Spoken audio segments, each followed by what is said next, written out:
नमस्कार, ग्रेट भेटमध्ये तुमचं स्वागत. आज माझ्या सोबत आहेत बापू नाडकर्णी. भारतीय फिरकीचे आद्य जादूगार असं मी त्यांचं वर्णन करीन. मी आद्य जादूगार अशासाठी म्हणतो की ज्या वेळेला भारतीय फिरकीची कला जगाच्या क्षितिजावर चमकायला लागली नव्हती तेव्हा बापूजींनी अजूनपर्यंत मोडले न गेलेले असे विक्रम केले. गोलंदाजीतली त्यांची सरासरी कसोटी क्रिकेटमध्ये 1.67 ही आहे, जी आजपर्यंत कुणीही मोडू शकलेलं नाही. त्यांच्या नावावर दुसरा जो विक्रम आहे तो त्यांनी 1964 साली मद्रास कसोटीमध्ये इंग्लंड विरुद्ध केला. सलग 32 ओव्हर्स टाकल्या, त्यातल्या 27 मेडन्स टाकल्या आणि फक्त 5 रन्स दिले. आज इतक्या वर्षानंतर आणखीन 3 वर्षांनी याला 50 वर्ष होतील, पण 50 वर्षात हा विक्रम कुणीही गोलंदाज मोडू शकलेला नाही. बापूजी, स्वागत तुमचं IBN लोकमतमध्ये. नमस्कार. तुमची ही जी गोलंदाजी आहे ती आश्चर्यकारक आहे. म्हणजे क्रिकेट इतकं बदललं, इतकं वाढलं, तरी सुद्धा तुमचा विक्रम आजपर्यंत कोणीही मोडू शकलेलं नाही. पुढच्या काळात मोडेल की नाही मला माहिती नाही. काय सांगाल, असं का घडलं? हा विक्रम अजून अबाधित का आहे? अबाधित माझ्यामध्ये एक मोठं कारण आहे, म्हणजे की आम्हाला क्रिकेट सीझन संपल्यानंतर आपलं काय चुकलं या मोसमामध्ये हे करायला विचार मिळायचा, वेळ मिळायचा. आज तुम्हाला वेळ मिळत नाही हो. आज 12 महिन्यापेक्षा 13 महिने तुम्ही क्रिकेटच खेळताय ना. तो प्लेयर विचार कधी करणार की आपलं चुकलं काय मागच्या सामन्यामध्ये आणि का चुकलं, मग ह्याच्यावर आपण काहीतरी काम करून सुधारायचं कसं, हा वेळ त्याच्याकडे आहे का?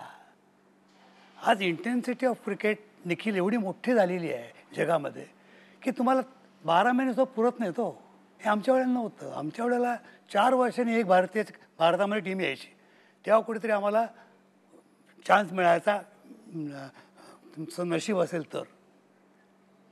असं क्रिकेट असताना सुद्धा 17 आणि 18 वर्ष आम्ही खेळलोच ना. त्यामुळे झालं काय, 18 वर्षे खेळून सुद्धा माझ्या नावावर फक्त 42 सामने आहेत. पण मंडळी बाकीची हे विचार करत नाही की 18 वर्षे खेळून 42 सामने कसे. त्याचं एकच उत्तर आहे की 4 वर्षांनी एक संघ आमच्याकडे यायचा. त्याच्यामुळे खेळामध्ये मेहनत ही आपोआप आलीच, आणि मेहनतीची चीज आज ना उद्या निखिल तुम्हाला मिळतं. पण बापूजी, मला सांगा, हे सगळं तुम्ही सांगताय, मला तुम्हाला थेट 1964 सालात घेऊन जायचं आहे. मद्रास कसोटी 32 ओव्हर्स तुम्ही टाकताय. 32 ओव्हर्समध्ये 27 ओव्हर्स मेडन आणि फक्त 5 रन्स. ही जादू आहे, ही किमया आहे, ती कशी घडवलीत? आजच्या पिढीसाठी सांगा, तो प्रसंग काय होता? काय आहे की एकतर ते देवर इन डेंजर, कारण मद्रासची करी खाऊन 5-6 लोक त्यांचे बॅट टमीमध्ये इंग्लिश प्लेयर्स. हो, त्याच्यामुळे झालं काय की जी जोडी खेळत होती त्यांच्यावर जास्तीत जास्त वेळ काढणं हा त्यांचा पहिला हेतू होता. त्याच्यामुळे they were not prepare to take risk. आणि माझी गोलंदाजी तुम्हाला माहिती आहे कशी आहे, ती टप्प्यावर मी टाकणार. बॅट्समनला रिस्क घ्यायचं घेऊ दे, मला काय प्रॉब्लेम नाही. त्या ट्रॅपमध्ये मला पाहिजेच होतो रिस्कमध्ये आला तर, पण तो ट्रॅपमध्ये यायला ते रिस्क घ्यायला कबूलच नव्हते. त्याच्यामुळे झालं काय की मी टाकत बसलो आणि ते अडवत गेले. आता त्यात मला सांगतो की 27 ओव्हरनंतर जेव्हा एक रन झाली ती सुद्धा अशी झाली. 27 ओव्हरनंतर पहिली रन. हो, ही जेव्हा झाली की ती रन अशी झाली की मिड ऑफला बॅरिंग्टननी मला पुश केला आणि चुकून मांजरेकरनी मिसफील्ड केला. ती तरी रन मिळाली, तर ती पण मिळाली नसती. म्हणजे आता 28वी ओव्हर मेडन झाली असते. पण हे अजब आहे, म्हणजे आत्ताच्या अजब काळामध्ये नाहीये. नाही, आत्ताच्या काळात हे शक्यच नाही बापूजी.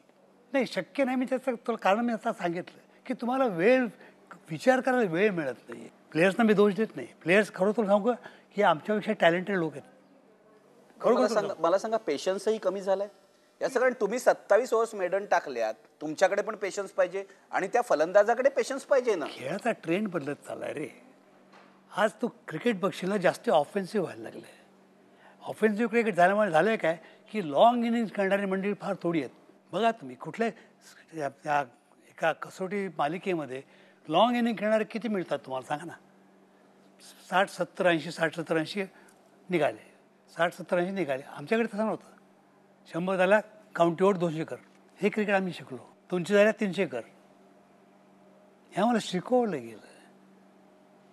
सो पेशन्स तुमचा आपोआप वाढतच गेला ना. बापूजी, पण मला तुम्हाला अगदी जुन्या काळात घेऊन जायचं आहे. या सगळ्याची सुरुवात कशी झाली? कारण मी असं ऐकलंय की तुम्ही काही क्रिकेटर नव्हतात, अजिबात नाही. मुळातले तुम्ही अजिबात. बॅडमिंटन हो. प्लेअर, पण क्रिकेट खेळायला लागलात. हे कसं झालं? त्याला एक मोठी हिस्ट्री आहे. हिस्ट्री इन द सेन्स की जेव्हा मी 51 साली पुण्याला आलो, आमचे कॉलेजमधले कोच प्रोफेसर देवधर. आता प्रोफेसर देवधर म्हणजे आज त्यावेळेचा देव माणूस क्रिकेटमधला, भारताचा बॅडमिंटन असतो. त्या वयात तुला सांगतो त्यांचं वय मला वाटतं जेव्हा आले एस पीला कोच म्हणून, मला वाटतं 56-57 वय असेल त्यांचं. 55-56 नक्कीच पुढे असले पाहिजेत. तर ते त्यावेळेला मला कुठे मारू म्हणून विचारायचे. हा बॉल तुला कुठे मारायचा सांग, मी मारतो. आणि ते मारायचे, आणि मारायचे असे मारायचे उंच की बॉलची गोटी व्हायची. त्यांची ती स्पेशालिटी होती. आणि सांगून त्या वयात मारायच्या, पण त्याच्या प्राईममध्ये ते काय असले पाहिजेत. आणि कॉलेजमध्ये असताना माझी टप्पा चेंडूचा कधीच चुकला नाही.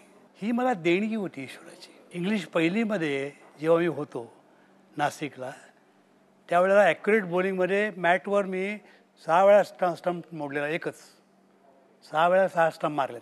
6 वेळा 6 स्तंभ तुम्ही पाडले? हो, एका स्टंपवर. इंग्लिश पहिली म्हणजे तुम्ही किती वर्षाचे होतात? बघ ना, माझं वय त्यावेळेला काय असेल फार तर 10 किंवा 11 मॅक्सिमम. 10व्या वर्षी तुम्ही 6 स्तंभ पाडलेत. ही मला देणगी होती, कारण मी गोट्यात आण खेळायचो. लहानपणी गोट्या खेळायचा नाळ होता. त्याच्यामुळे तो एम चुकायचाच नाही. त्याच्यामुळे ती हाताला सवय झाली. म्हणजे टप्प्यावर जी अचूक गोलंदाजी तुम्ही करता, एक नॅचरल देणगी होती, ती मी घट्ट केली प्रॅक्टिस करून करून करून. आणि शेवटी इथपर्यंत आलो की तुम्ही टाका नाणं तिथे ठेवा, तिथे मी बॉल टाकतो. आणि 6 चेंडू टाकलेत मी. नाणं ठेवायचं आणि त्याच्यावर बॉल हो. टाकायचं.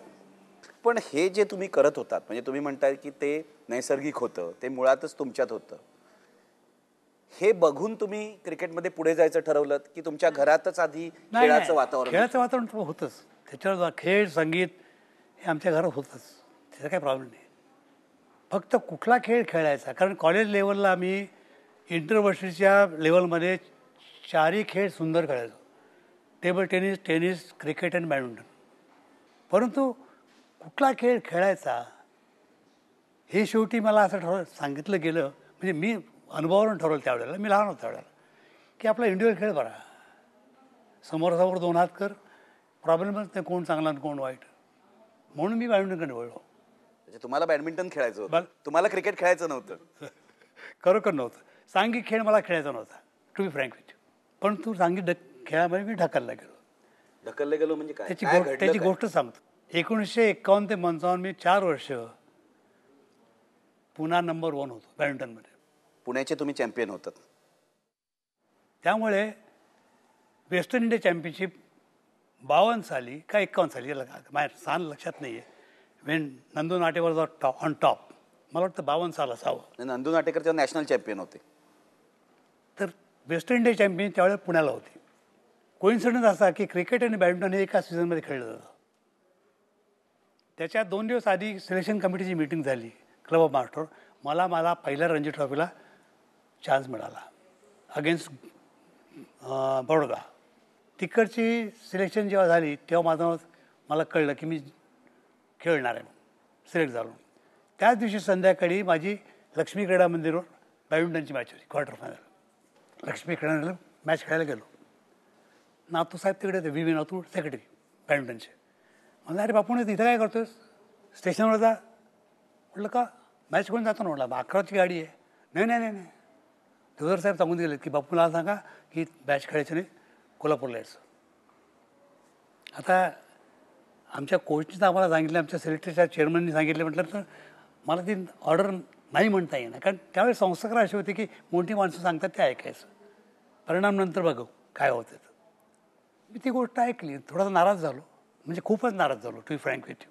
आता सांगायला हरकत नाही. कारण नंदू नाटेकर बरोबर खेळणे तुमचं स्वप्न होतं? स्वप्न होतं. नाही झालं, ठीक आहे. अशा दृष्टीने केसला गेलो. आणि आणखी गोष्ट म्हणजे माझ्या गुरूंची गोष्ट किती वर्ष लक्षात ठेवावी. देवधरांनी 100व्या वाढदिवसाला मी त्यांच्या पुण्याला गेलो. त्यावेळी त्यांनी आता राग गेला का माझ्यावरचा, याला गुरु शिष्य तुमच्याशी बोलले नव्हते, या विषयावर बोललेच नाही. मी पण बोललो नाही, कारण कशाला बोलायचं. त्यांना पाहिजे त्यांनी केलं, मी पाहिजे तर मी केलं. नाही, 45 वर्षानंतर ते 55-56 होते आणि 100व्या वाढदिवसाला त्यांनी विचारलं, 45 वर्षानंतर त्यांनी विचारलं की तुमचा राग गेला का. विचार मी त्यांना म्हटलं नाही sir, I am happy wear I was disappointed. म्हटलं तुम्ही मला सांगायला पाहिजे होतं. म्हटलं तुमच्यावर राग कशाने, मी कोण तुमच्यावर राग करणार म्हटलं. पण तुम्हाला आता इतक्या वर्षानंतर वाटतं की देवधरांचा हा निर्णय बरोबर होता देवधरांनी सांगितलं बरोबर की तुम्ही क्रिकेट खेळावं, नाही, बॅडमिंटन मला खेळू नये? एकदम मान्य आहे. कारण मला आज जे काय समाजात स्थान मिळालं आहे क्रिकेटमुळे, ते स्थान बॅडमिंटन खेळून मिळालं असतं असं मला वाटत नाही.